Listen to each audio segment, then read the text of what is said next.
मेरो नाम बिरबल बानिया। म यस श्री सरस्वती बाल कल्याण माध्यमिक विद्यालयमा अध्ययनरत गर्ने क्लास 11 मा पढ्ने छात्र। तपाईहरुलाई म आज श्री सरस्वती बाल कल्याण मावि कस्तो छ भनेर देखाउन गइरहेको छु। आउनुस्। यो भवन जीडब्ल्युटी ले बनाइदिएको यस्ता भवन हामीसँग दुईटा बनिएका छन् सँगसँगै क्लास। अनि भाइहरुको आजदेखि एसी हो अनि के छ अनि तयारी आजको? ठिक छ तिम्रो पास हुन्छ नि हैन? कति बजे बेला बोलाएको त तर 8 बजे सुरु हो आज। अनि कलेज बसेको जाने कहाँ छ सोच? यहाँ पढ्ने सोच छ कि खाली यहाँ चाहिँ पढ्के नपढ्ने?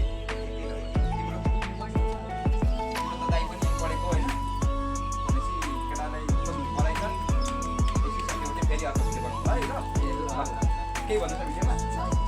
अनि केही छैन एकदम ल। यो चाहिँ हाम्रो स्टाफ रुम, सर म्यामहरुको इच्छा चाहिँ यहाँ आएर पढाउने बस्ने हावा खाने जाने हैन। यो क्लास 10 हाम्रो फुलबारी यहाँको सबैले भ्यू। हामीको यो नेपाली मिडियम 10 यतापट्टि नेपाली मिडियम 9 सँगसँगै हामी अगाडि बढिरहेका छौँ। त्यस्तै गरेर यहाँ पनि तपाईँको फुलै छ है। अहिले अब हिउँद लागेको छ, बर्खा लागेको छ, यहाँ फुलहरू मात्रै फुलै छ, हाम्रो आँखा छ। सँगसँगै हाम्रो यहाँ चाहिँ तपाईँको हल, केही कुराको प्रोग्राम हुँदा केही कुराको मिटिङ गर्दा यहाँ हुन्छ हाम्रो सबै। सँगसँगै हामीसँग फेरि यो भल पनि जीडब्ल्युटी ले बनाइदिएको हो, सहयोग आएर बनिएको हो। र यहाँ यो चाहिँ भनेको तपाईँको नेपाली मिडियम हो। यहाँ माथि सबै नेपाली मिडियम मात्रै छ। क्लास 6, 7, 8, 9 एउटा भएको त्यहाँ 8 सम्म यहाँनिर तपाईँको नेपाली मिडियम छ सबै माथि। अनि यहाँ चाहिँ तपाईँहरूको भनेको लाइब्रेरी छ। यहाँ देखाइदिनु छ लाइब्रेरी रुम एकदम सँगले। यहाँ लाइब्रेरीमा बुक तपाईँले जुनसुकै बुक पनि पढ्न सक्नुहुन्छ। मन्थली 110 रुपिस मात्रै पर्छ। जो आए पनि पढ्न पाउनुहुन्छ तपाईँहरू। महिला व्यवस्थापनका लागि डढाउने कार्यक्रम यहाँ रहेको छ। एकदम हाम्रो यो फोहोर मैलालाई ल्याएर यहाँनिर जलाइन्छ चट्टसँगले। अहिले भरिसकेर छ। अब यो हाम्रो दाइले दिनको डढाउनुहुन्छ होला सायद। सँगसँगै आउँ, हामीसँग अरू अन्य खेलकुदका मैदानहरू पनि छ, तपाईँहरूलाई देखाउँछु। ब्याडमिन्टन रिङमा आइसकेका छौँ। यो करिब 2081 सालतिर निर्माण भएको यो हाम्रो ब्याडमिन्टन खेल। दिउँसो केटाकेटीहरू खेल्न अब त भइराखेका हुन्छन्। खेलकुदमा पनि निकै अगाडि छौँ हामी सरस्वती मावि।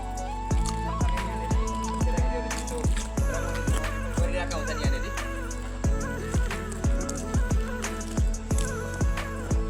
ब्याकग्राउन्डबाट स्कुलको नकातद्वारा यस्तो देखिन्छ, देखाइदिनुहोस् न एकचोटि।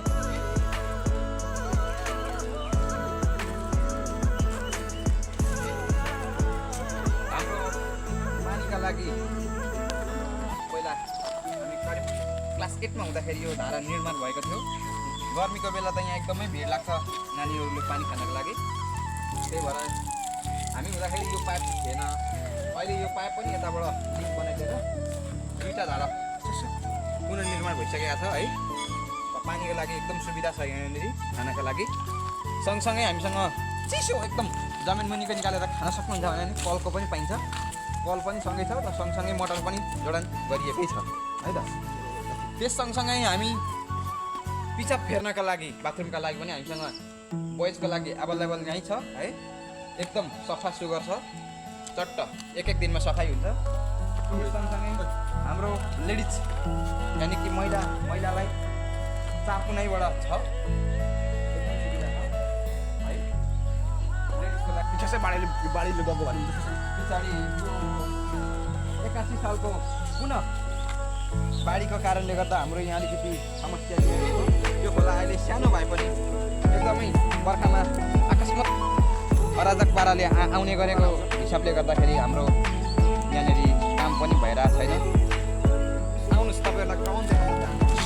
स्कुलको ग्राउन्ड 9 लेभलको ग्राउन्ड छ। 9 जना खेलाडी मजाले खेल्न सक्छन्। फुटबल ग्राउन्ड त तपाईँले देख्न सक्नुभयो। अब यहाँ लेडिज सङ्घको भलिबल मैदान पनि छ। यहाँनिर चाहिँ बहिनीहरूले कहिलेकाहीँ खेलिरहेका हुन्छन् स्कुलको बहिनीहरू। सँगै हामी 81 1985 सालमा पुनर्निर्माण भएको साइकल स्ट्यान्ड पनि तपाईँहरूलाई देखाउन सक्छौँ। यहाँ लगभग तपाईँको 100 वटा जति साइकल अट्ने भइसकेको श्री सरस्वती बालिका माध्यमिक विद्यालयमा कुनै पनि ठुला प्रोग्रामहरू सांस्कृतिक कार्यक्रमहरू हुँदाखेरि यहाँनिर कार्यक्रमको सञ्चालन गरिन्छ। हाम्रो तपाईँहरूलाई सानो क्यान्टिन घर पनि देखाउन चाहन्छौँ, आउनुहोस्। हामी यो क्यान्टिनमा आएको छौँ। यहाँ हाम्रो क्यान्टिनको आन्टीले आज चाहिँ बन्द गर्नुभएको छ, किनभने अहिले क्लास 9सम्मको एक्जाम भएर नानीहरू छुट्टीमा छन्। छुट्टी भइसकेको कारणले गर्दाखेरि अब यहाँ क्यान्टिन चल्दैन। नचलेको कारणले गर्दा आन्टीले बन्द गरेर अब फेरि एकदम ओपन गर्नु अनि हामी छिट्टै मिलेर तपाईँहरूमा आउनेछौँ। र यो आन्टीको क्यान्टिन बन्द छ। करिब 81 सालबाट उहाँले सुरु गर्नुभएको हो। अब निरन्तर उहाँले पनि दिनुहुनेछ।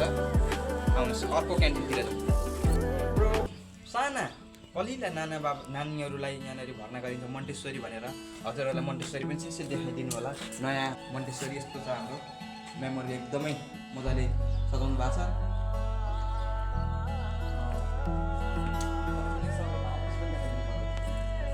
हाम्रो अफिस छ है, अफिस छ एकदम टक्कसँगले अफिस छ। पालिकाको लागि खेल मैदान पनि छ यहाँ सिक्युरिटी है। यो पुरानो पहिले बनाएको हो। यहाँ हाम्रो एकजना बालक खेलिरहेको छ, यहाँ एकदम खुसीका साथ खेलिरहेको छ। सँगसँगै हामी तपाईँहरूलाई 11-12 कस्तो छ देखाउन गइरहेको छ। यस कलेजको के छ भित्र तपाईँहरू पढ्ने इच्छुक हुनेहरूलाई है।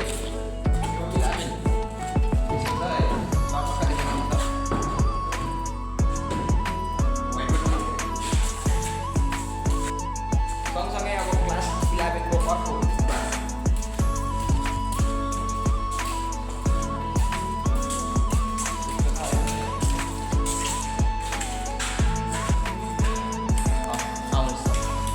सुकै कुनाबाट क्षेत्रबाट छरिएर हाम्रो नेपाली दाजुभाइ दिदीबहिनी तथा सम्पूर्ण आमा बुवाहरूले सहयोग गरिदिनु भएको नामावाली यहाँ हामीले प्रकाशन गरिएको छ।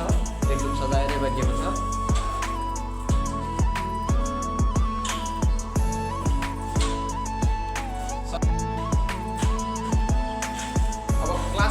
हामी जाउँ हेर्न। हामी क्लास 12को यो क्लासमा आइसकेका छौँ। तपाईँहरू हेर्न सक्नुहुन्छ। यहाँनिर तपाईँको बिचमा किन खाली भयो भन्नुभयो होला। यहाँ चाहिँ अस्ति हाम्रो क्लास 6 to 8 अथवा 6 देखि 8सम्मको एक्जाम हुँदाखेरि यहाँका बेचहरू दिएको छु। पुनः फेरि यसमा बेचहरू आइहाल्नेछ है। एकचोटि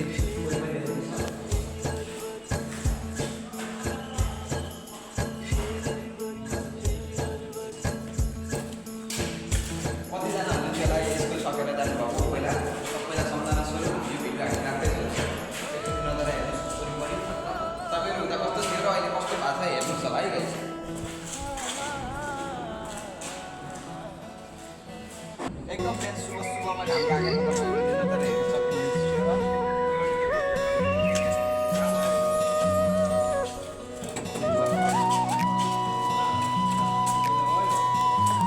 हाम्रो यस सरस्वती माविको साइन्स ल्याब पनि तपाईँहरूलाई देखाउन चाहन्छौँ। यहाँ चाहिँ साइन्स ल्याब लेखेको छ है। यहाँभित्र चाहिँ साइन्स ल्याब छ। विभिन्न किसिमको साइन्सका लागि चाहिने सामग्रीहरू पनि हामीसँग एभाइलेबल छ, एकदम पक्का छ। सँगसँगै हामीसँग सरस्वती मन्दिर पनि हुनुहुन्छ। पूजा गर्नु हाम्रो बिहान जहिले पूजा गरिन्छ। यहाँ एकदम शङ्ख घन्टी बजाएर चाहिँ पूजा गरिन्छ है चक्कसँगले। गर्ल्सको बोइजको लागि हामीसँग टोइलेट यहाँनिर छ है। गर्ल्सको लागि भित्रै छ, बोइजको लागि टक्कै यहाँ बनिसकेको छ। हाम्रो फ्याटाफुट्टा बाहिर गर्ने सर म्यामको लागि टोइलेट यहाँ छ है। सँगसँगै माथि पानी खाने उतापट्टि सानो सानो नानीहरूलाई टोइलेटको लागि सुविधा छ। पानी खाना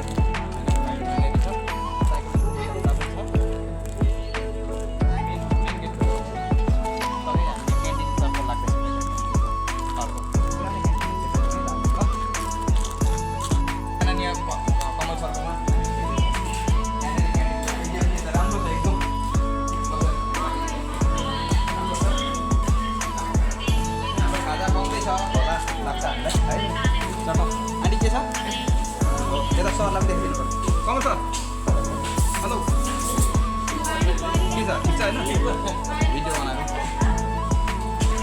के भन्दैछ अनि हो अनि एकदम छ ठिक छ एकदम हाम्रो यहाँ एकदम टेसिलो पुरी बन्छ है फेरि यहाँनिर एकदम स्पेसल बन्छ है अहिले खाजाको लागि यहाँनिर राम्रो बनिरहेको छ हाम्रो कमल सरको अर्को पनि भिडियो लिएर हामी आउनेछौँ आजलाई यति मात्रै उहाँहरू बिजी हुनुहुँदो रहेछ उहाँहरूसँग कुरा गर्न पाइएन है है अर्को पालि गरौँला कुराकानी 40-50वटा जति छ कम्प्युटर हेर्दा छैन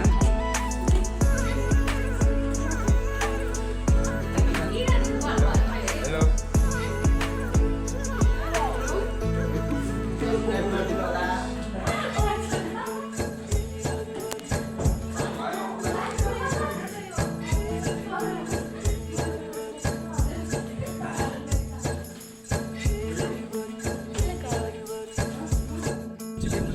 गएर हाम्रो यस सरस्वतीमा पढेर जानुभएका पूर्व विद्यार्थीहरूमा म के भन्न चाहन्छु भने लाइक गरिदिनु होला कमेन्ट गरिदिनु होला पहिला तपाईँहरू पढ्दा कस्तो थियो र अहिले कस्तो भएको छ केही चेन्ज देख्नु भएको छ भने कमेन्ट गरिदिनु होला है धन्यवाद।